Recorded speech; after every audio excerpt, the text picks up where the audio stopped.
Nous avons réalisé un petit parcours avec plusieurs étapes permettant à l'ensemble des gens d'être décontaminés au niveau des EPI. Donc la première étape consiste à que le stagiaire vienne déposer son casque dans une zone près de la zone Karcher. Deuxième étape, il doit défaire son aéri et le déposer sur les racks. La troisième étape, c'est le lavage des bottes. Et ensuite, le stagiaire s'équipe de gants latex et s'équipe également d'un masque à filtre pour particules FFP2. Une fois qu'il a fait ça, il défait sa cagoule et se désinfecte au niveau du cou, car nous savons que les particules peuvent se stocker très rapidement au niveau du cou et au niveau de la cagoule. L'étape suivante, il peut tout d'abord défaire ses EPI. Tout d'abord sa veste de feu, qu'il le retourne pour la mettre dans un sac hydrosoluble rouge, puis ensuite son surpantalon.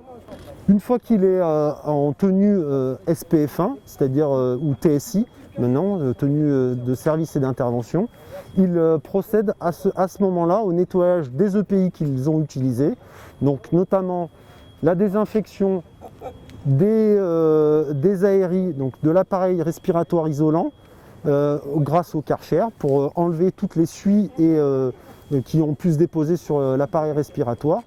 L'étape importante pour nettoyer nos aéris, c'est de mettre sur la SAD un bouchon pour éviter que l'eau stagne dans la SAD.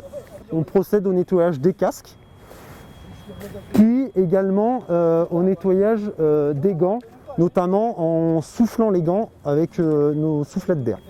Et ensuite, il passe normalement à la douche avant une autre mise en situation ou avant un débriefing.